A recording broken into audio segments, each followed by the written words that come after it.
Welcome back to another episode of Mr. U's Garage. Today we're going to talk about changing spark plugs. So here are the parts of a spark plug. This is the electrode. This is the body of the spark plug. We have a gasket and we have threads. And then we have the tip. And the tip consists of two electrodes. We have the outside electrode up here that makes this curve shape. And then we have this little silver electrode here. This is the inside electrode. And what will happen is there is a gap in between those two electrodes. And there will be a small spark of electricity that will jump between the gap. And that is what will ignite our fuel inside of our engine. So why are spark plugs important? Gasoline engines need something to ignite the fuel. The easiest way to ignite the fuel is with a spark. But what happens is, over time, the surface between the two electrodes starts to wear down, and this gap becomes larger and larger. Eventually it becomes too large for the spark to jump the gap, and it no longer properly ignites the fuel. When the spark plug no longer ignites the fuel properly, it leads to the engine misfiring, and that starts to cause damage to your engine. So we need to replace our spark plugs at certain intervals. Every engine is different, so consult your owner's manual to find out the period of time in between replacing your spark plugs. Some modern engines have spark plugs that will go up to 100,000 miles. Many older engines, spark plugs should be replaced every year. Sometimes when we change spark plugs, we also have to change spark plug wires. Here are a couple of examples of spark plug wires. This is a short one that's commonly found on some 4-cylinder models.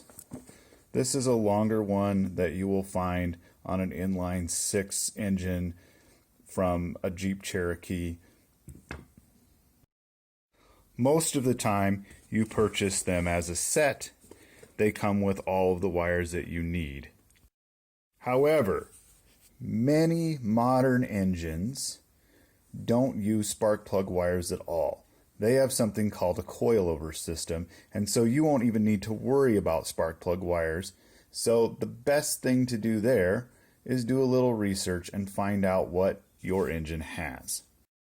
So one of the easiest ways to tell if you have spark plug wires or not is to open the hood and look to see if there are any spark plug wires there.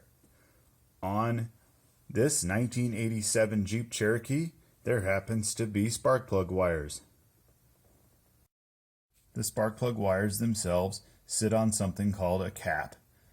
The cap consists of this black part where it connects to all the spark plug wires and a rotor underneath it, and that rotor is connected to a distributor, and this is what tells the spark plugs when to ignite by sending the electrical pulses. So what tools do we need in order to do this job? Well, I like to have an assortment of 3/8" drive ratchets because there are spaces that are difficult to get into sometimes, and so having the flexible extendable ratchet, a regular 3/8" drive ratchet, and one of these guys called a stubby ratchet because it's so short are really handy. Also, you're going to need some extensions. You might need more extensions than just these. Each engine's going to be a little different. You're going to have to figure it out for yourself with what works. You are also going to need a special socket called a spark plug socket. These sockets are typically found within most mechanic tool sets and many socket sets that you buy. What makes them unique is that inside of these they have a special rubber plug that helps hold the spark plug. Because very often it is difficult to get the spark plug all the way down inside the engine where it's supposed to be, so this helps hold this plug inside the socket until you can get it to where it's supposed to be. So what you would do is take the electrode end and slide it down in to that rubber plug and then it will hold no matter what. So once you put it on your wrench, you can get it to where it needs to go.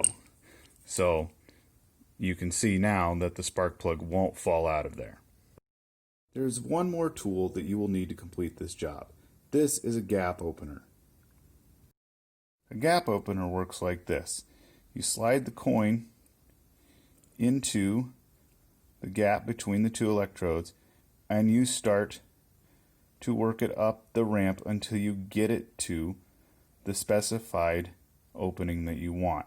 Now, that's what all these little numbers are for. On my 1987 Jeep Cherokee, the gap is 35 thousandths of an inch. So you would slide the spark plug along until you got to 35 thousandths, which is in between the 0.030 and the 0.040. On the 2017 Jeep that I also need to change the spark plugs on, the gap is 43 thousandths. So you would go up to the 40 and then go 3 more of the markings. The reason that gap is important is because each engine has been tuned specifically to have the spark plugs operate at a specific gap in order to produce the most power using the least amount of fuel. When the gap is not set properly, then it leads to misfires or using more fuel than your car needs to. If your spark plug has too much gap and you need to make this space smaller, it's pretty simple. You can just take it and push the end of it down, just like so, and it will make the space smaller. And then you can use your gap coin again to run it up the little ridge and measure the gap. And you may have to open it back up a little bit if you've pushed it too far. It's kind of a either or thing. Either you have to open it up or you have to make it a little smaller, and you might have to work it back and forth a few times. Be careful, you don't want to break the electrodes off. So be gentle. It doesn't take a lot of force to do this. So now that I've got the gap set at 35 thousandths, I will do that for each spark plug, all 6 of them in this case, or 4 of them if you have a 4-cylinder, or 8 if you have a V8, etc. Okay, so now that we're ready to begin installing our new spark plugs, this is how we remove the old ones and put on the new wires. You can see it just looks like a jumble of wires that run to the engine. So what you're going to do is locate a spark plug that you want to start with. I like to start with the spark plug at the front of the engine and work backwards from there. So this wire goes down to the first spark plug. So what I would do is I would pull out this wire, it just pops off, and then I would pull it off from here on the cap. I would put the new wire on this end, and then I would remove the spark plug. And then I would move on to the next spark plug, which is actually really difficult to see because it's way back inside there. So that brings us to this spark plug. This is the one I'm actually going to show you how to change because it's the easiest one to see, rather than try to show you how to change all 6 of these because you can only see these 2 plugs easily. Okay, so first we're going to remove the spark plug wire, and it just pops off, just like that. I'm going to move it from the cap as well. So now we know that this electrode on the cap goes to that electrode on that spark plug. So we are not going to remove any of these other wires because if we do, we might get confused in their placement, and when we try to put all the wires back on, we are not going to have an engine that runs right, and that's going to be bad. So only remove one wire at a time. Now we will take our ratchet, make sure it's in the off position, and our spark plug socket, and we're going to put it down on the spark plug. And this kind of takes some doing because it's hard to see, and you got to get it, the rubber part, all the way down so it gets onto the spark plug itself. And then you just have to push it off. Now to remove it, you just have to rotate this to the left. Now, it requires two hands, and sometimes they are in there because they've been in there a long time and there's a lot of grease and gunk around them. They might be in there pretty tight, and it might take some real force to get them out. That's why I have the various ratchets available to me, because you may need a longer one than this in order to put enough force on it to get it out. Now, there are a lot of threads, so it is going to take a long time like this to get them out.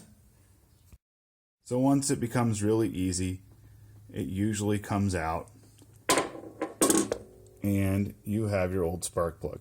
Now, what's important is to make sure that that gasket right there comes out with the plug. If it doesn't, you're going to need to take a magnet or something and stick it down in that hole to try to get it out of there. But I don't need to worry about it. Everything's pretty good.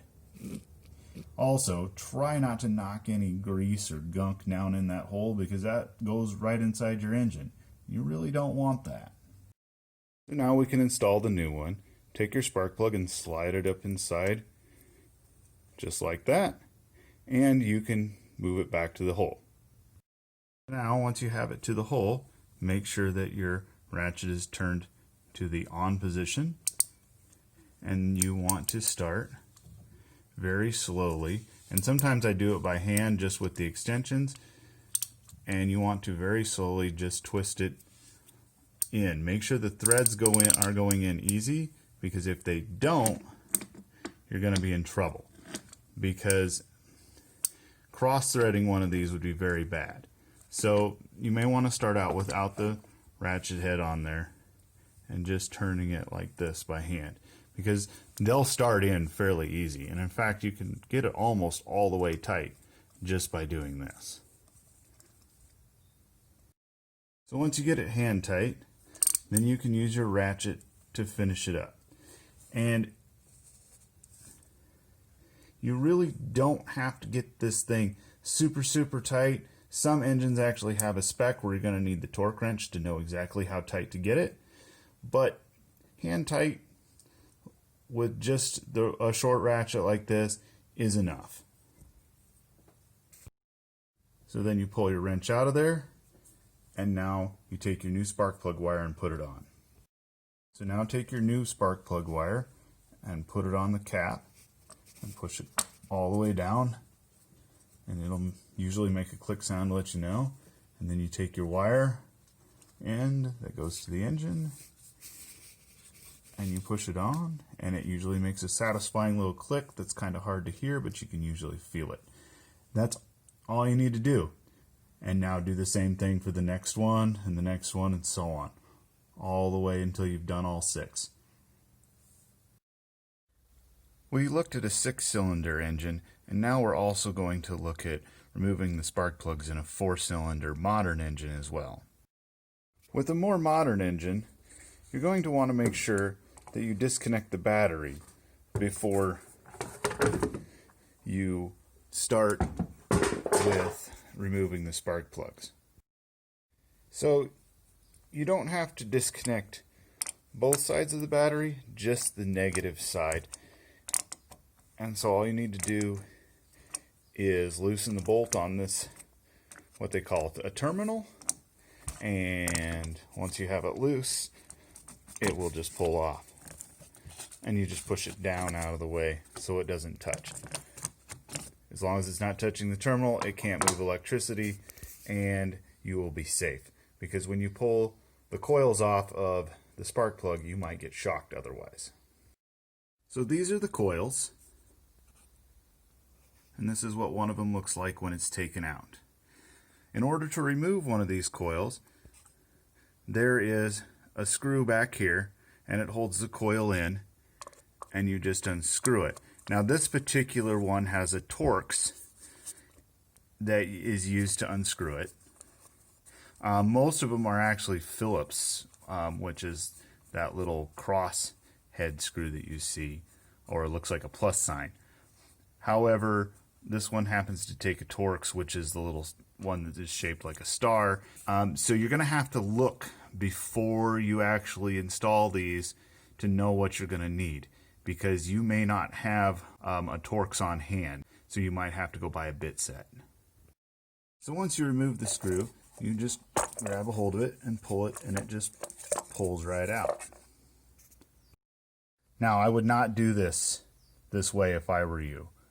I would leave each one of these installed until I needed to take and remove the particular spark plug. I was just doing it to show you this way. However, I would do each spark plug one at a time. So just like before, you're going to take your ratchet, you're going to make sure it's in the off position, and you're going to put it down inside the hole and get it onto the thread, onto the nut of the spark plug, and then you're going to be able to remove it. Now, it's a little harder in these ones because the spark plug is inside of a very deep well, so it takes a lot of cranking. But then once you get it out, it'll pull out just like so. So here is the old plug that I took out, and here's the new plug. You can see that this plug has a very wide gap in the two tips. And if you look at the tip of this one, you can see that there's quite a bit of it. And if you look at this one, the older one, this is kind of hard to get the camera to focus, you can see the difference in how much is left. So this is the reason that we have to change plugs, because once that tip is worn off, the plug will no longer fire, and your engine won't run right, and you won't run down the road at all. In case you were curious, this is the hole that the spark plug goes in. You can see that it's nice and clean down there because it is sealed off from the outside. After you gap your spark plug, it goes in the same way as it did on the 6-cylinder. You put it inside your spark plug socket, and then you put it down in the hole. Now, notice on this one that I'm going to do it with my fingers first and just get it finger tight. And it takes a while because there's a lot of threads on these.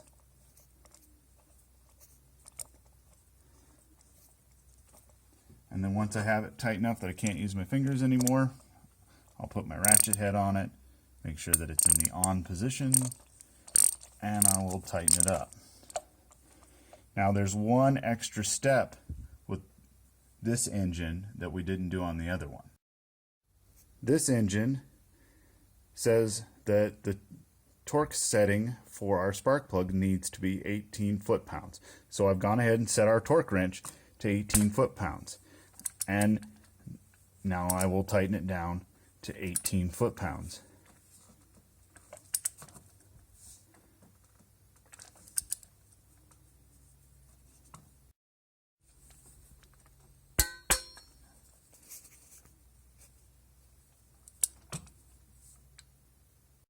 And you are going to repeat this each time until you have all 4 of them done.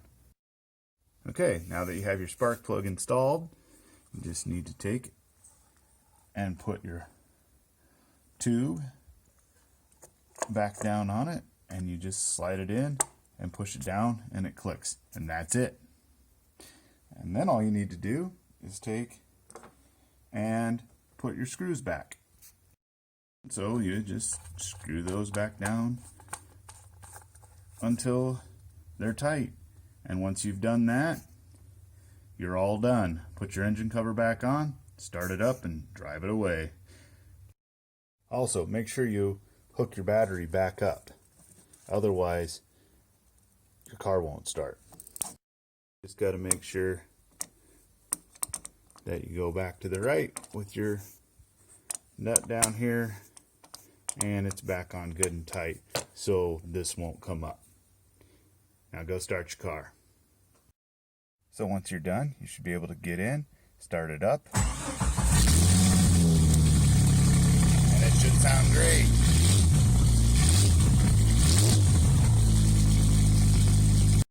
So thanks for watching another episode of Mr. U's Garage. I hope that you can take on the task of changing the spark plugs yourself. Thank you.